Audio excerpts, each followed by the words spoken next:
considerar esta malformación de la cara congénita como un problema de salud pública. Eso implica que las autoridades del más alto nivel tomen las decisiones para organizar, un programa en el cual incluya recursos económicos para establecer un instituto que se encargue, o hospitales que se encarguen del desarrollo y tratamiento de estas malformaciones, infraestructura adecuada, recurso humano altamente capacitado y un presupuesto permanente para capacitar a este recurso humano.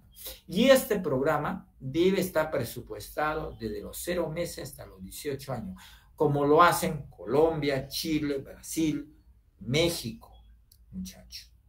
En nuestro país, estos niños al albedrío está totalmente abandonado.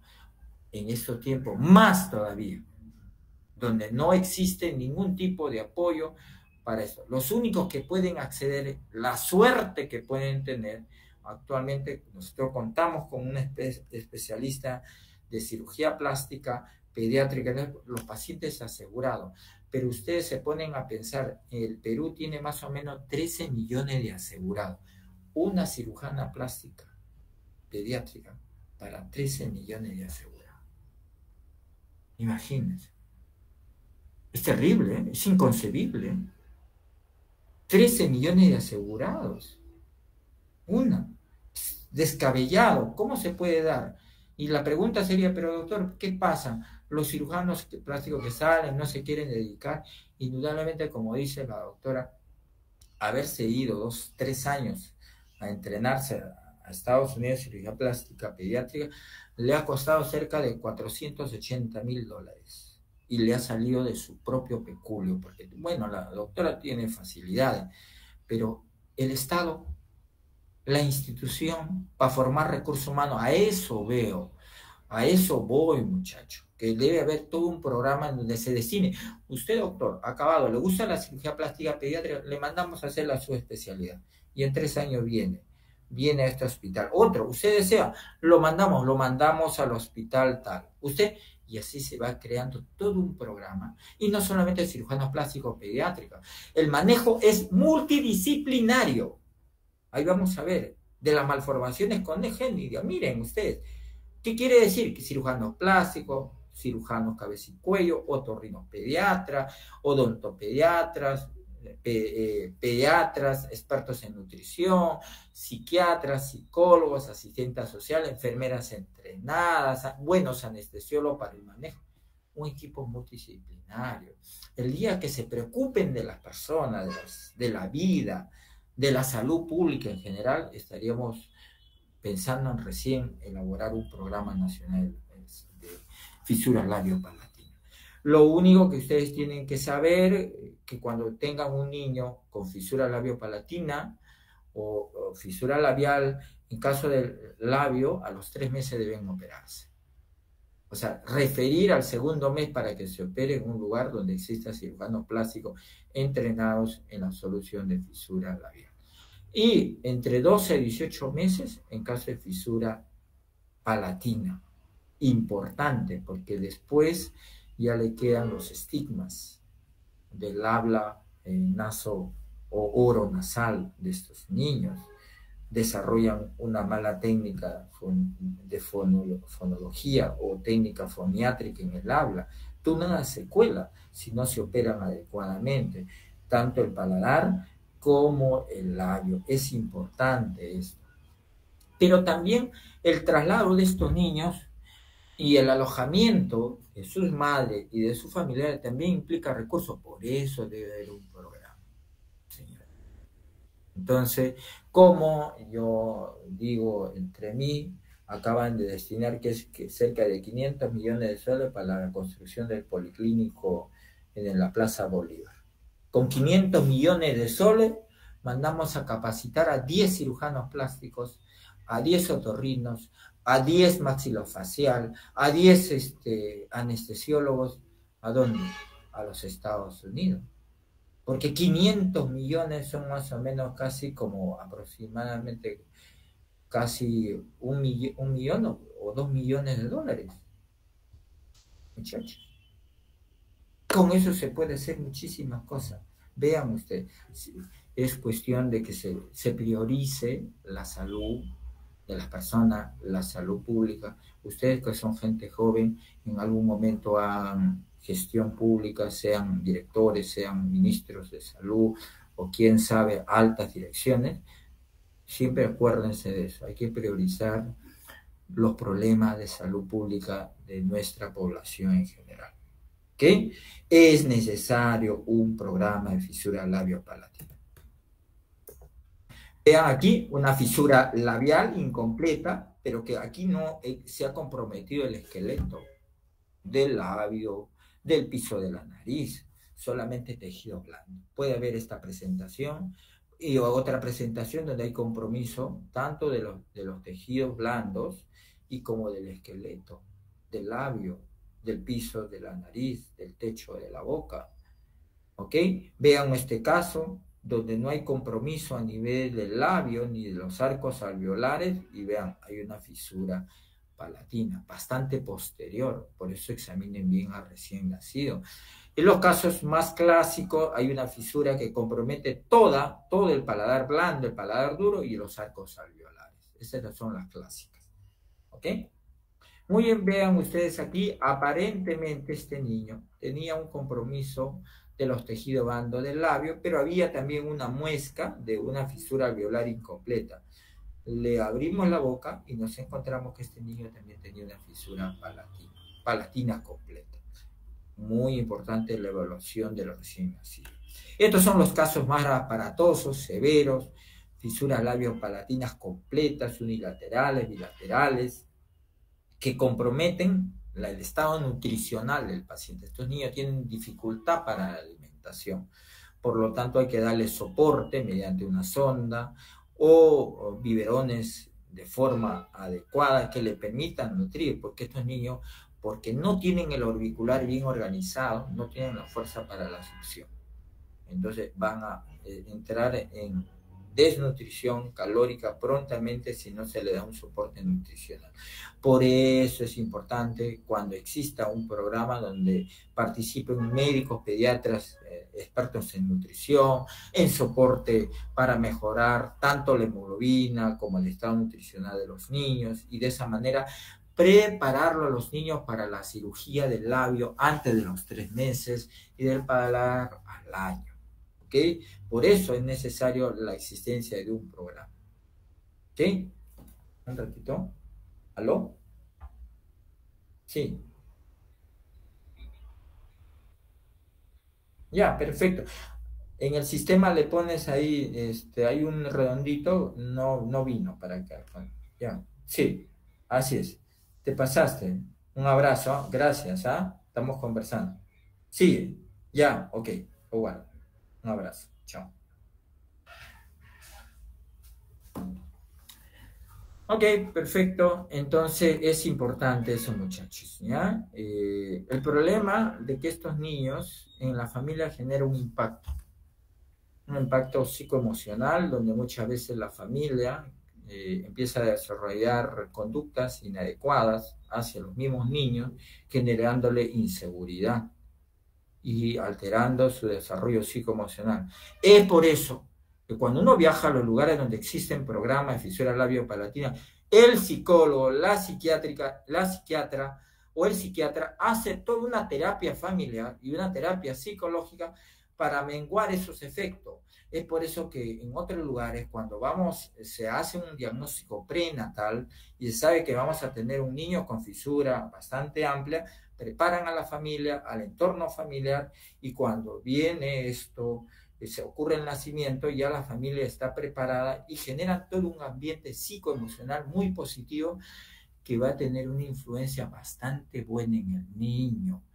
Y eso va a generar un mejor desarrollo. Consideren de que la salud de los seres humanos es holístico, psico, negro, endocrino, social, para su buen desarrollo. Qué importante, imagínense, tener un programa. Vean ustedes, a la cirugía de labios se le llama queiloplastía. Vean esta fisura bilateral, hicieron una queiloplastía con un poco de hipertrofia de cicatriz. manejo de la hipertrofia y en el tiempo se evolucionó bastante bien. Vean el desarrollo, la recreación del arco de Cupido con el filtro y la columna del filtro.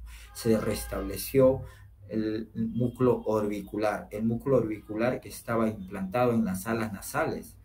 Se despega este músculo orbicular y se une para de esa manera desarrollar el cinche orbicular muscular que le permite al niño, uno, para la alimentación y lo más importante, para el lenguaje.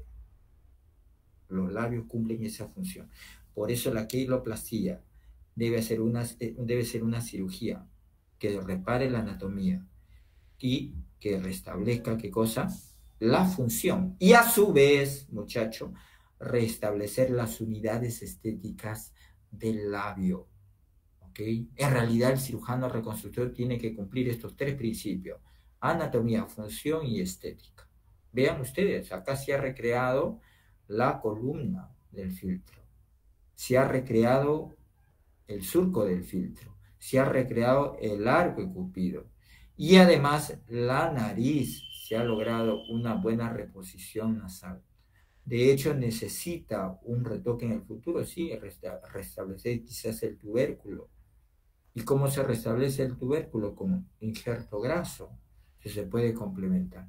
Vean aquí otro caso de una queiloplastía bastante amplia, en la cual al niño también se le trata la nariz fisurada primariamente. ¿Para qué? Para que estos niños a los 7, 8 años no tengan ningún estigma de la fisura labial o labiopalatina y no sean motivo de bullying. ¿Okay? En nuestro país, donde peor no existe unidades psicológicas en los colegios públicos, especialmente, indudablemente estos niños van a ser presa del bullying y lamentablemente generarle un aplacamiento psicoemocional de estos niños. En otros lugares se trabaja inclusive la asistenta social, el psicopedagogo, en coordinación con los colegios donde existan este caso. Y eso es el programa. Son recursos altamente capacitados que disponen de recursos. Es otra realidad cuando se preocupan por la vida y por la salud de las personas. ¿Ve? La queiloplastía es una cirugía muy complicada, muy precisa, uso de colgajos, dermograsos, musculares, mucosos, mucocutáneo. En realidad es una cirugía bastante compleja y muy precisa. Se tiene que usar mediciones adecuadas para restablecer las unidades estéticas, la anatomía y la función de los labios.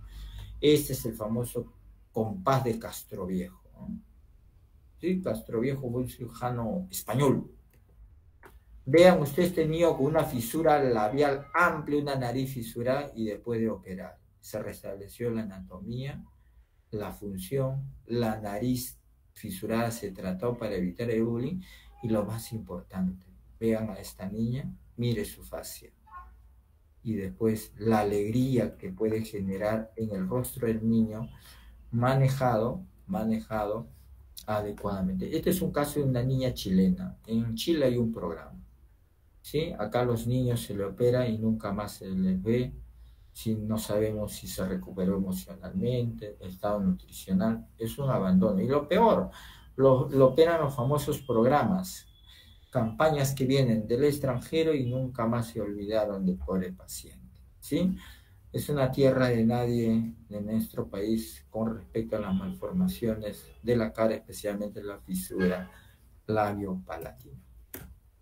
Vean ustedes otra patología o una malformación congénita de la cara, que es la genesia unilateral de la mandíbula. Vean este caso, es un niño que si ustedes ven que la mitad de la cara no es igual, ¿no? Esta cara es normal y en la otra cara hay malformaciones, hay hipoplasia, asimetría, y entonces ustedes se van a dar cuenta que mediante un estudio de imágenes, este niño tiene hipoplasia o poco desarrollo de los arcos mandibulares, y de esa manera este niño va a necesitar tratamiento mediante distracción ósea por parte de cirujanos pediatras maxilofaciales, que no hay en nuestro país. La micrognatia también es una malformación que lo maneja cirugía maxilofacial pediátrica. que en casos severos o graves ameritan su tratamiento quirúrgico para mejorar un poco la, la oclusión dentaria, evitar secuelas en la articulación ATM y también mejorarle así la perfiloplastía de estos niños. Vean este ejemplo, este niño, esta niña tenía un problema de salud bucal, una mala oclusión, que probablemente en el futuro le iba a generar una artrosis del ATM. Mediante el tratamiento de esta microgenia leve, moderada, mediante sección y distracción ósea, se corrigió. Importante la participación del cirujano pediatra maxilofacial.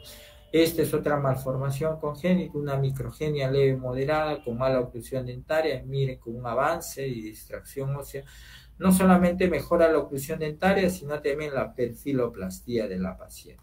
Trabajar en forma estética, funcional y anatómica. Otra patología es el síndrome de primer arco branquial. Esta patología responde a una falla genética que va a ocasionar un problema durante el desarrollo embrionario de irrigación a nivel cervical, a nivel del tercio inferior de la cara. Eso puede generar problemas de hipoplasia, aplasia, atrofia del tercio medio de la mandíbula o a nivel cervical, y que incluye inclusive el conducto auditivo externo y el pabellón auricular.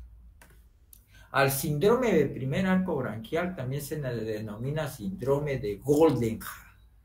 Vean, hay una hipoplasia del lado comprometido, hay compromiso de la boca, hay macrostomía y alteraciones del pabellón auricular. ¿Ok?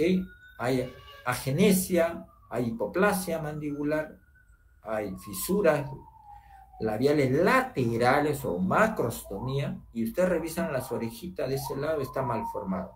Síndrome de primer arco branquial o síndrome de Goldenhar. Síndrome de Teacher Collins. ¿Sí? Este es un síndrome que se ha hecho famoso en unas películas de Hollywood, ganó el Oscar. Básicamente es una disostosis mandíbulo-facial. Es una malformación que tiene transmisión genética, ¿ok? Hay compromiso básicamente a nivel del tercio medio de la cara, a tercio inferior de la cara, caracterizándose básicamente por una hipoplasia cigomático-malar. Se ha visto que responde a una mutación de un gen que se encuentra en el cromosoma 5. ¿Ok? Muy bien. El tratamiento solamente en casos severos de Chile, en la cual existan problemas para la respiración, debido a la hipoplasia bastante severa de la región mandibular. En esos casos hay que hacer tratamiento quirúrgico para mejorar la mecánica ventilatoria, la respiración de los niños, y posteriormente diferir el tratamiento reconstructivo. Vean, este es un Teacher Collins, hipoplasia cigomático-malar. Puede ser unilateral, pero más frecuente es bilateral. ¿Ok? Puede haber también compromiso auricular, macrostomía. ¿Ok? El síndrome de Pierre-Robin. El síndrome de Pierre-Robin básicamente es una microgenia o retrognatía bastante severa congénita, en la cual casi no existe un desarrollo completo del mentón y la rama descendente del hueso maxilar inferior. Eso va a conllevar que la lengua y todos los músculos del piso de la lengua, donde se insertan en esa estructura, se van a insertar en la parte posterior, y por lo tanto, por efecto de la gravedad, todos esos músculos se van hacia el cabo faríngeo, produciendo en el caso severo dificultad para la respiración. ¿Ok? A veces esta patología puede asociarse con fisura labiopalatina, malformaciones auditivas y oculares, ¿ok? Y es un síndrome que responde a causa epigenética.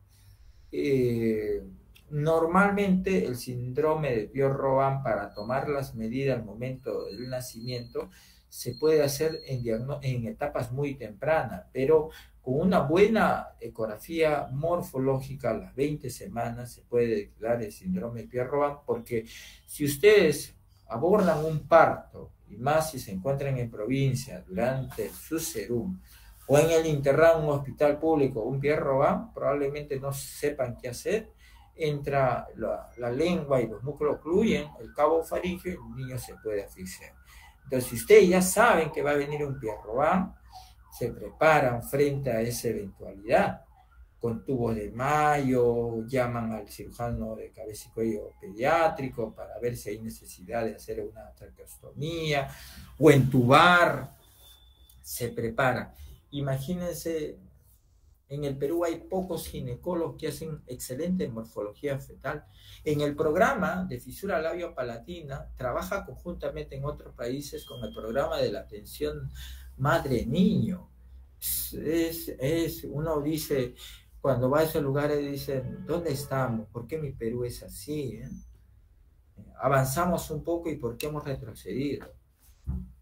Los síntomas, como le digo, puede estar asociado a fisuras labios palatina, un paladar muy alto, arqueado, ¿ok? Y una mandíbula que puede desplazarse en la parte muy posterior con los músculos y producir oclusión, ¿no? Vean este niño, una retrognatia muy severa que se le ha tenido que dar una sonda porque no podía deglutir adecuadamente, producía obstrucción. Y miren, un mentón bastante pequeño y no hay arcos. Además no hay la rama ni descendente ni ascendente del maxilar inferior. Puede estar asociado a fisura palatina frecuentemente, ¿okay? Este es un síndrome de Pierre-Robin leve moderado, que el niño se caracteriza básicamente por un sueño muy ruidoso y hacía periodos de apnea y hipercapnia. Entonces eso repercutía en la salud del niño chileno, ¿no? Que lo que hicieron los cirujanos de cabeza y cuello pediátricos, le pusieron distractores óseos sobre los remanentes óseos del maxilar y le generó crecimiento y mejoró terriblemente ese niño. Eso en nuestro país no lo hacemos, muchachos, una pena. Otras malformaciones pueden ser oculares, ¿ok? Por ejemplo, este coloboma del iris, ¿ok? Otras malformaciones típicas es del pabellón auricular, ¿okay? Y dentro de esas malformaciones del pabellón auricular, las más frecuentes son las microtias. Después de las fisuras labiopalatinas, muchachos, una patología muy frecuente es la microtia, en nuestro país especialmente, que viene a ser el poco desarrollo del pabellón auricular. Desde las formas leves, esta es una microcriptotia, hasta las formas más severas, microtia severa. Este es el famoso signo del maní. Ustedes abren y ven el signo del maní, microtia o agenesia total de la oreja. Conocer que el desarrollo embriológico de la oreja ocurre más o menos entre la 6ª y 9ª semana. De mayor actividad entre la 7ª y 8ª semana se forma la oreja. Y la oreja se forma del primer, segundo arco branquial, de esos somitas que se encuentran a ese nivel. Migran de cada arco branquial 2 somitas. En total son 6 somitas que forman la oreja y que van a formar la raíz del hélix, el hélix, el antihélix, su rama superior, rama inferior, la fosa navicular, la escafa, la concha, la escotadura intertragal, el trago, el antitrago, ¿ok? Este es el trago y el antitrago, ¿ok? Y la raíz de la rama anterior del hélix, toda esa estructura, y el lóbulo de la oreja, se forman gracias a los 6 somitas que salen de los 3 primeros arcos branquiales. Esta microtia, ¿cómo se trata quirúrgicamente? El tratamiento de la microtia se debe hacer entre los 7 a los 9 años. ¿Por qué, doctor? Porque se toma como referencia la oreja sana, del lado contralateral, y la oreja tiene un crecimiento bastante rápido entre los 7 a 9 años de vida de los pacientitos pediátricos y alcanza a los 9 años el 90-95% del tamaño del adulto. Es una de las estructuras que precozmente completa un desarrollo de tamaño de un adulto, por eso se opera a esa edad. Una vez tomado como referencia la altura y el ancho de su oreja, se hace la reconstrucción. Como esta malformación existe poco desarrollo del esqueleto básicamente de la oreja, se necesita un esqueleto. Y el esqueleto de la oreja es un esqueleto elástico. No podemos sacar de la otra oreja porque no vamos a vestir un santo vistiendo otro santo. Entonces, ¿en dónde más existe cartílago elástico? En la epiglotis. No le vas a sacar la epiglotis. Lo único que queda es reconstruir con cartílago hialino, que no es elástico, que no es flexible, es un cartílago un poco duro. Pero cuando se le hace el tallado del cartílago hialino, que se extrae donde existe la mayor cantidad de cartílago hialino, estábamos viendo hace poco en la visita médica con mis alumnos, en los arcos costales. ¿En dónde? En el cartílago costal. ¿De qué arco costal se extrae? Séptimo, octavo y noveno arco costal. Se extrae los cartílagos hialinos, los cartílagos costales, y se talla el esqueleto de la oreja. Vean ustedes acá el hélix con su raíz, el antihélix, la escafa, la fosa navicular, el trago, antitrago, la escotadura interior y el lóbulo.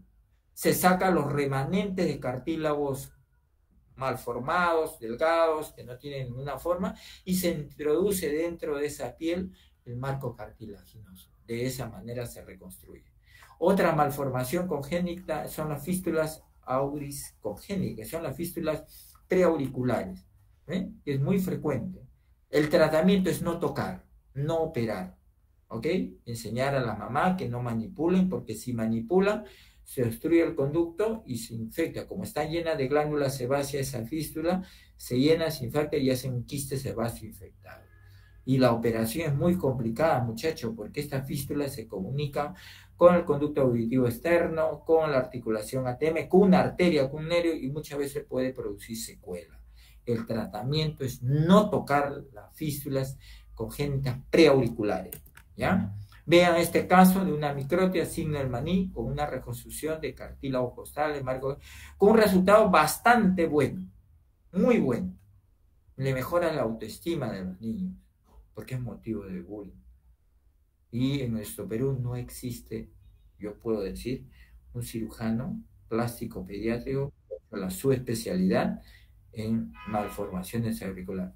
En Brasil, en el Instituto de la Universidad de Sao Paulo, que está a cargo de la doctora Vera Cardín, una gran maestra de la cirugía, de tratamiento de las malformaciones congénitas de la cara, ha creado como una subespecialidad solamente malformaciones congénitas de la oreja. Cirujano plástico que solamente se dedica a esto. 1 año, 3 años, 2 años, es alucinante. Y esta es otra malformación que es la oreja constricta, que hay que saber tratar eso. Cirujanos plásticos dedicados solamente pediátricos a la oreja. ¿Ok? Se debe poner en gente entrenada. En nuestro país no lo hay. Eso implica inversión en recursos humanos. En nuestro país la inversión en recursos humanos en estos últimos años y ahora peor se ha deteriorado. Imagínense, ya no existe la SUNEDO.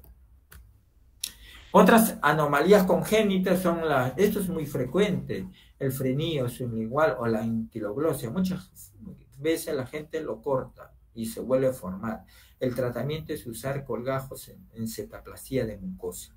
Las macroglosias también. Y finalmente las fisuras craneofaciales. ¿Qué vienen a ser las fisuras craneofaciales? Son fisuras, se puede decir, parecida a la fisura labio-palatina, que solamente afectan la fisura el labio y el paladar. Acá no, pueden afectar el tercio medio de la cara y el tercio superior. Afectan la cara y el cráneo, la frente, el neurocráneo. ¿Ok? Estas fisuras, ¿cómo se afectan a los tejidos blandos y a los huesos? ¿Cómo se clasifican? La clasificación de Tressier. Tressier, un cirujano plástico francés que fue odontólogo, después estudió medicina y después hizo cirugía plástica, como debe ser. Acá los odontólogos ya quieren hacer cirugía plástica, cirugía maxilofacial sin ser médicos, porque quieren imaginarse que sus actos son médicos.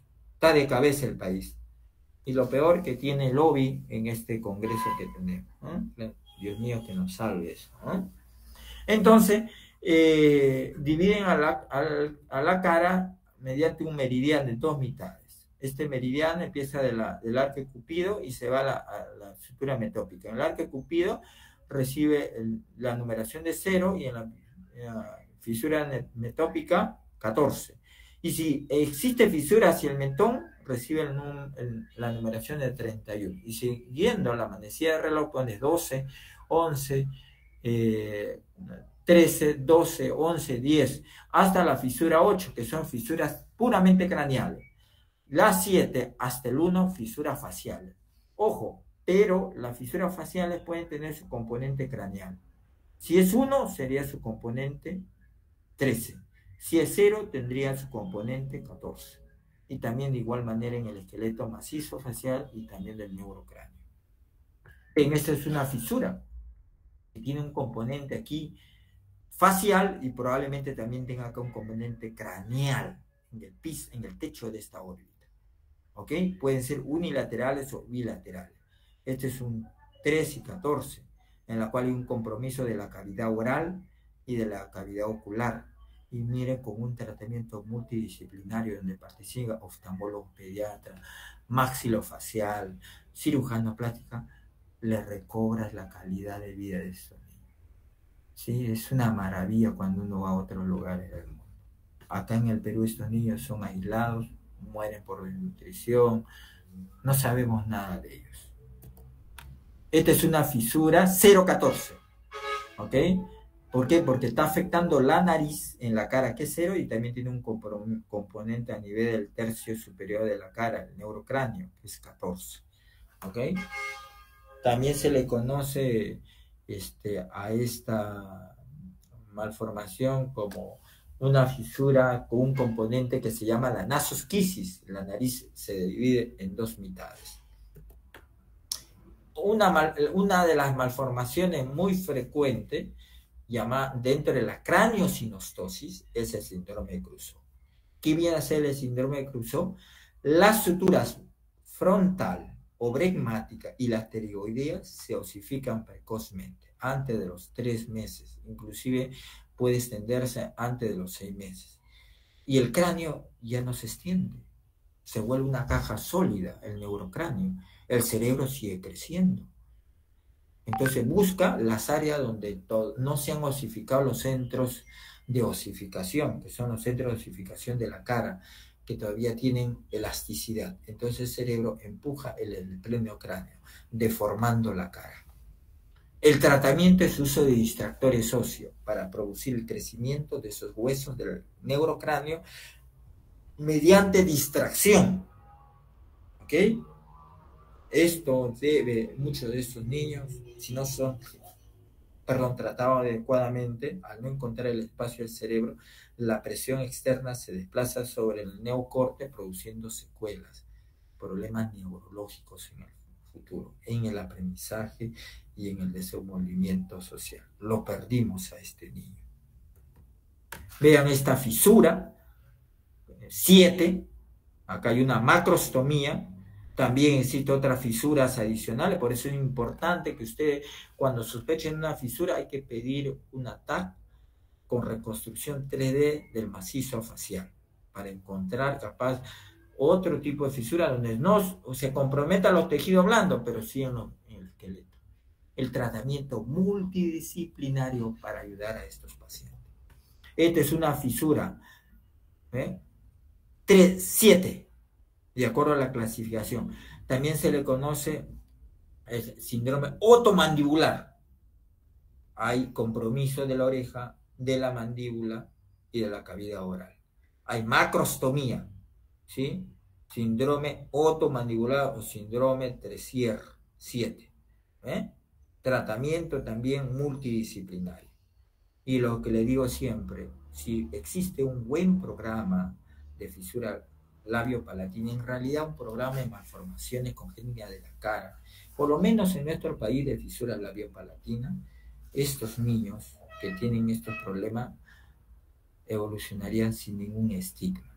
Miren, se ha recobrado la anatomía, la función, la parte estética, y miren su cara de esta niña, comparen la felicidad y el desarrollo psicoemocional, que al final en sociedades futuristas lo que necesitamos niños con habilidades blandas, porque la parte cognitiva se puede aprender, pero si ustedes no tienen un buen cimiento en un niño menores de 5, que no tenga una buena nutrición y no tengan anemia, tenemos una juventud, una generación perdida, solamente para hacer actividades de mediano y baja complejidad. Y eso es un país en poco desarrollo. Eso es lo que está conllevando en los últimos tiempos y meses en nuestro país. No preocuparse en absoluto por la salud de los niños y de las personas. Es una pena, señor. No sé, lo que le quiero demostrar aquí, que estas malformaciones congénitas han existido en tiempos inmemorables. Miren, nuestra cultura mochica, a través de los huacos retratos, un adulto tenía malformaciones, era cráneo facial, ¿sí? ¿Ok? Y nosotros podemos hacer un diagnóstico precoz, ¿ok? Con un buen programa. No lo hay también en nuestro país. Y les he explicado por qué es importante. Porque, y una vez que nazca el niño, insertarlo en el programa en fisura labio-palatina, que dura hasta los 18 años. Es una inversión porque son personas, son pacientes y seres humanos que requieren calidad de atención e insertarlos sin ningún estigma en la sociedad. Algún día pensaremos así. Muy bien, ¿alguna pregunta? Y finalmente, como les digo, las malformaciones congénitas de la cara necesitan un manejo multidisciplinario, donde está a cargo por cirujanos plásticos pediátricos, maxilofaciales, otorrinopediatra, odontopediatra, esté a cargo también de oftalmólogos pediatras, nutricionistas, enfermeras entrenadas, psicólogas, nutricionistas, asistentes sociales, etc., para lograr el objetivo de recuperar a estos niños. Gracias. ¿Alguna pregunta? Hola. Hola. Todo claro, doctor. ¿Ok? Entonces es importante que ustedes que van a ir a hacer su internado y su serum, por lo menos si hacen un diagnóstico de un niño menor con fisura labio-palatina, antes de los 3 meses decirle, señora, tiene que ir a un centro, le voy a referir para que lo traten su labio. ¿Ya? Si lo hacen por salud, transfieren al hospital Revaliati. Y a los 12 meses tiene que ir a su tratamiento de su fisura palatina. Y en ese periodo someterlo a terapia fonológica, foniátrica, de tecnólogos expertos. Me estaba olvidando dentro del equipo, médicos rehabilitadores y foniatras expertos para recuperar ese músculo, para recuperar el habla, la succión de los niños. ¿Sí? En un lugar donde pueden encontrar probablemente en el hospital Revalidati, y si tienen un hospital público de salud, traten de mandarlo al Instituto del Niño, donde más o menos se está organizando. Hay mucho por hacer. Si alguien de ustedes, este grupo, quiere hacer la especialidad de cirugía plástica y le encanta la cirugía plástica pediátrica y tienen grandes recursos, ni bien acaban cirugía plástica, váyanse a entrenarse 3 años, vengan, y con su corazón altruista y humanístico vengan a un hospital y hacer. Solamente los motivará la parte humana. ¿Sí? Y ojalá que el Estado los pueda reconocer adecuadamente. ¿Ok? Muy bien. No habiendo ninguna otra pregunta, doy terminada esta clase. Buenas tardes. Hasta luego. Gracias, doctor. Hasta Muchas luego, gracias. doctor. Gracias. Hasta luego. Chao. Chao, chao.